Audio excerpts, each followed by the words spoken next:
Welcome to Transbiblical, a podcast where we talk about how gender variation is as ancient as stories about creation. In fact, that's the very first sentence in the new book, Transbiblical. My name is Katie E. Valentine. This is a limited series podcast, and I'm going to bring you authors and friends of the book to talk a lot about gender identities like transgender, non-binary, and so much more, all in conversation with the Bible and other ancient texts.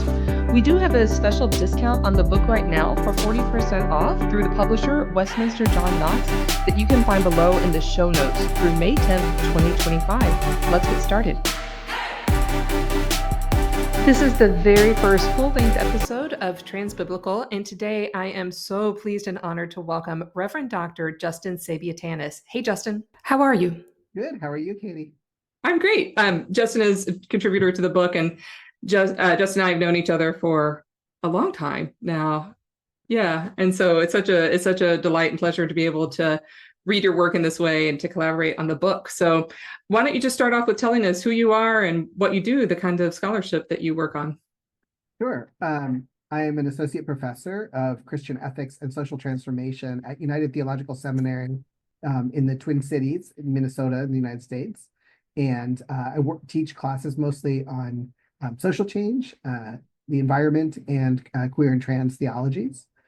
I've been a minister, a scholar, an activist. I've worked in public policy work on behalf of LGBTQ people for a long time, as well as pastoring primarily LGBTQ churches. I'm now a pastor with the United Church of Christ, and I'm delighted to be in a place where I can bring all of those pieces together. So I really come to this writing as really thinking about this from a pastoral lens as well as an activist lens. And I also wrote about trans theology a long time ago, almost 25 years ago. So I've been writing and thinking in this area for a little bit now. So. Yeah, so Justin, you have a landmark book called Transgender that was republished about 6 years ago or so. And that was, the original publication date was about 25 years ago. Is that? I think it was 2002. Okay, so 20-something years ago. And so if you haven't read that book, I highly recommend it. And you were really one of the first people to write an entire chapter on the Bible in that book, which was really helpful for me when I first started diving into this about 10 years ago. And I've talked to so many people who told me that book literally saved their lives. So if it's not on your bookshelf, get it on your bookshelves. Thank you. Yeah, I've been really humbled at the impact that it's had on people and what people have shared with me about how it influenced their journeys. So yeah, so it's a standard, but I think it's also continues to be so relevant just given everything that's happening in the world right now. Yeah. So yeah, well, tell us then. I think we have a good hint, but tell us why say yes to this project, to being a contributor to Transbiblical. Yeah, a couple of reasons. One, I think that the time has really come to explore how trans people are contributing to the religious conversation, and so I think the time is right for a really trans-focused volume on issues of the Bible. I also am really motivated by the fact that readings of the Bible around gender identity are so incorrect in the popular imagination. Yeah. Right? That it is just so vastly inaccurate that people have taken sort of social prejudices against trans people and kind of impose those on the Bible in a way that's very inaccurate, right? The Bible has so many positive things actually to say about gender differences, or just including characters, figures in the Bible who do have a variety of genders. That the sort of anti-trans reading of the Bible just isn't accurate, and so I felt it really important both for sort of the sense of biblical accuracy to talk about those issues, but also for trans people ourselves and for our families to see that what people are saying is in the Bible is not accurate to what is actually there, and that it could actually be a resource for us. I think for sexual orientation, the Bible is more complicated, but for gender identity, it actually does have a very positive, inclusive message, and so it was one of those things that, as a scholar, as a preacher, as a pastor, it really irks me that people were reading it inaccurately and failing to see the real riches that were there around gender identity that might inform how we live our lives as trans people, but also as for other people to think about how to include trans people in communities. What are one of the passages that people really kind of impose their incorrect viewpoints on that comes to mind? One that comes to my mind is like Genesis 1, Mhm. 27, 28. It's so interesting that's held up by really variant communities as either inclusion or exclusion.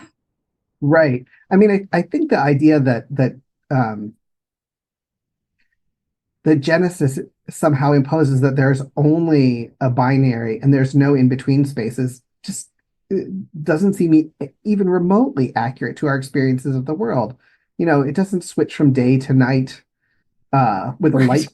Right. Right. I mean, that every one of those categories, from the plants and animals to land and sea to air and sky, like all of these things have liminal intermediate zones in which there's blending. So to my mind, those are all, every one of them is a spectrum.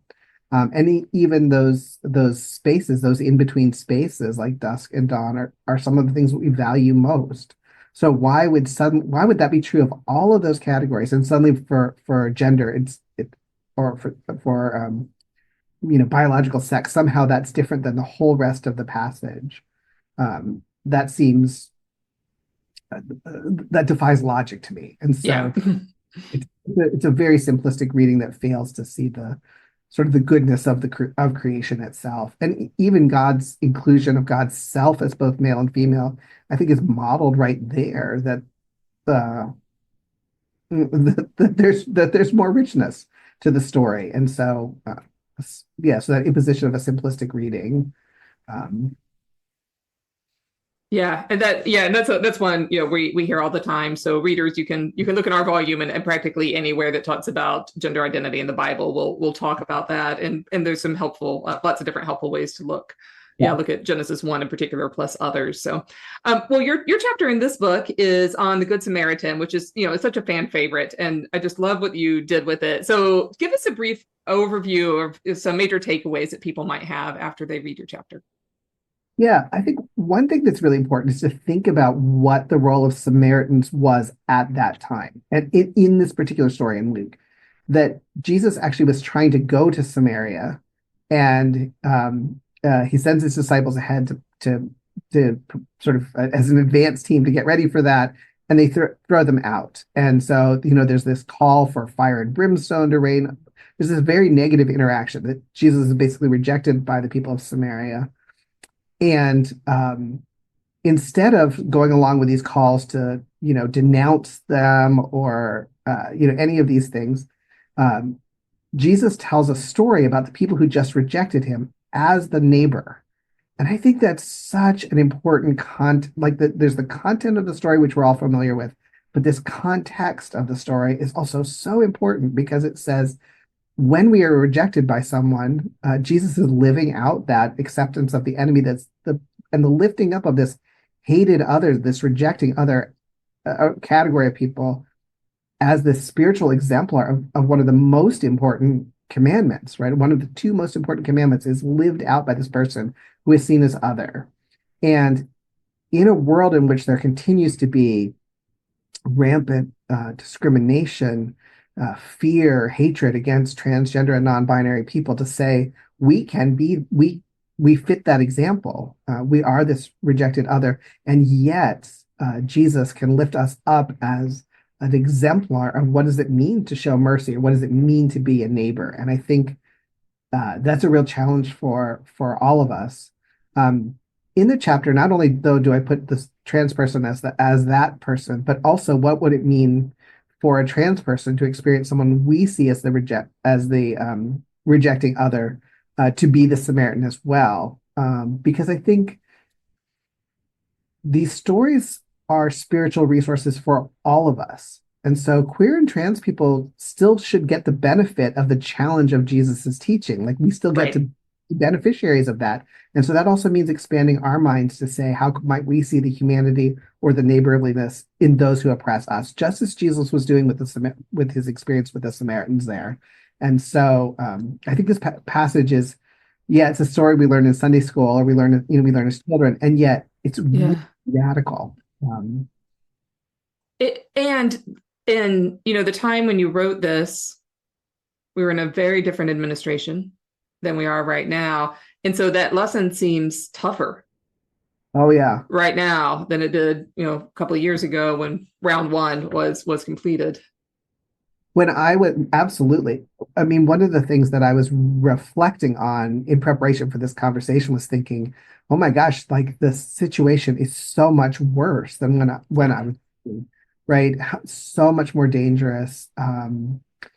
The codification into law of explicit discrimination against trans people, the systemic exclusion of trans people from public spaces, is far worse. And so the our need to uh, learn from stories like this, to learn what does it mean to show mercy, what does it mean to show kindness, what does it mean to embody the neighbor, is far more urgent than it was when I wrote the story, and so or wrote the chapter. And so I was I was kind of I'd say I was kind of floored by just how uh, just that difference in a couple of years, how that has impacted us and our communities.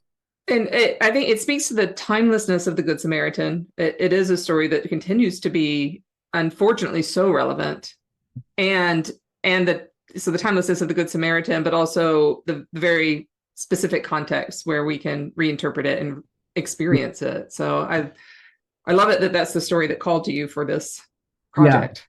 yeah, Yeah.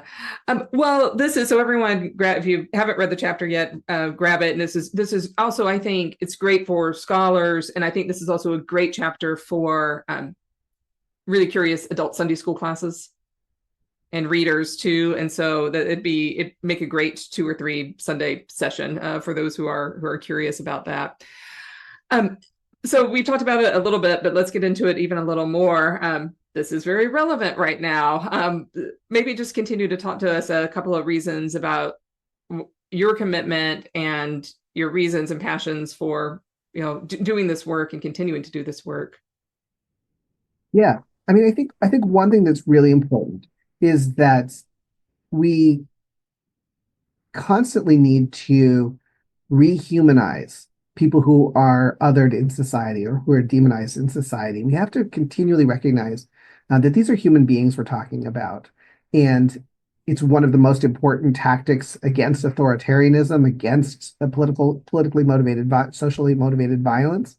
And so in reading these characters and sort of creating characters to of modern equivalents to play out in the Samaritan story, that was one thing that was really important to me, is how do we see the other as a human being worthy of care?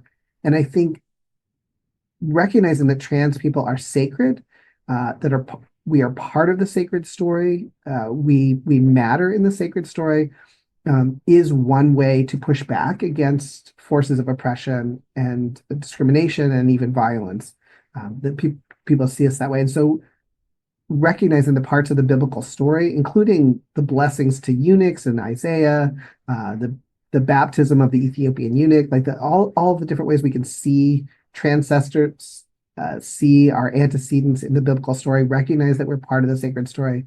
That's one way I think that's really important as part of this process of what we're facing right now, and also holding ourselves accountable. I talk in the chapter about holding ourselves accountable to specific, trans people and non-binary people who are facing the worst of the discrimination and violence in our society. That biblical scholarship, um, to my mind, as an activist and as a preacher, is not about simply playing the text for its own sake, but saying, how do these positively impact people in the world right now?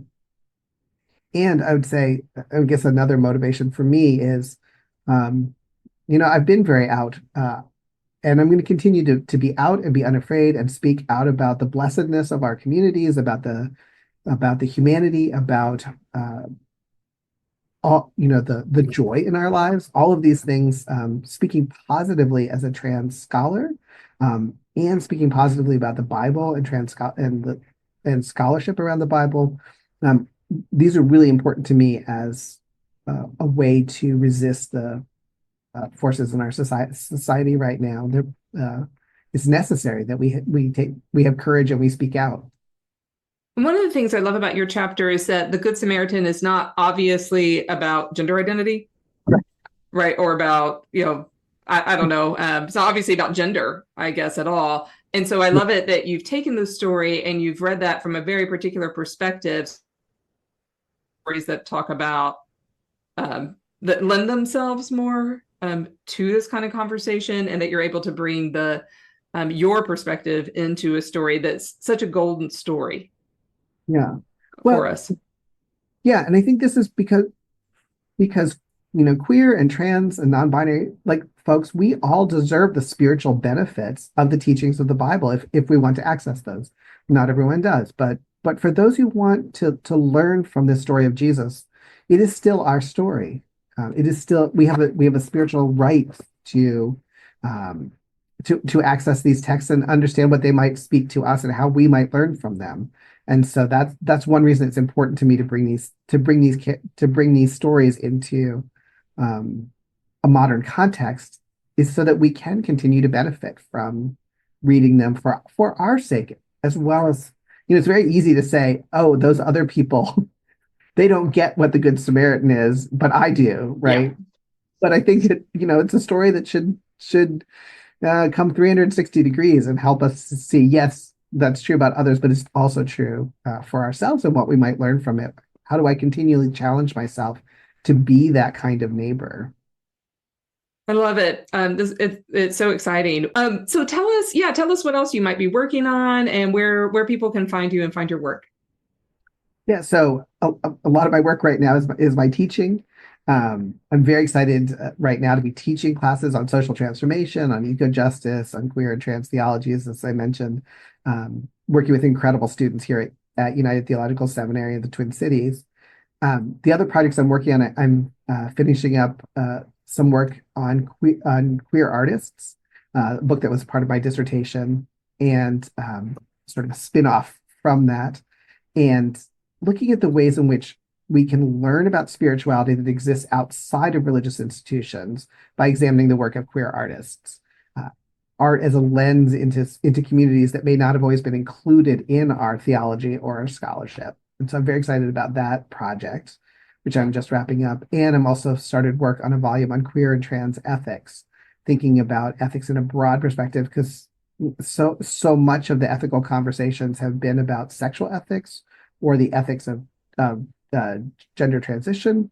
And these are important questions, but there's so much more about how we create families, how we live in the world, how we understand ourselves as ethical beings. And so there's a little flurry of writing on queer, gay and lesbian ethics in the 90s and some very specific volumes recently, but I'm really interested in how do we look holistically at those questions. That's really rises out of questions my students have asked in classes. So I'm Awesome. starting work on that. So Great. If people want to follow you, are you on any particular social media channels that are your favorites? I'm on Facebook and Instagram, and I just got started on Blue Sky. So Okay. We'll put learning. all your handles underneath there. I'm just barely on Blue Sky too, so let's like each other. And Yeah. So I don't have any fancy handles, but that's fine. Yeah, we'll put all those. So awesome. Well, thank you so much. Thank you for everything you've done. And this is such a pleasure from beginning to end. oh, wonderful to talk to you, Katie. Thank you so much for listening to this first full-length episode of Transbiblical. It is our pleasure to bring it to you. If you are wanting to dive deeper into this topic, of course, the link to buy the book is below, and you have your 40% off discount that's good through May 10th, 2025. If you'd like to support the podcast in other ways, there's a little link to buy a cup of coffee for the creators. It just helps offset some of the cost and the time that goes into producing this. Most of all, we want you to live your most authentic, full life.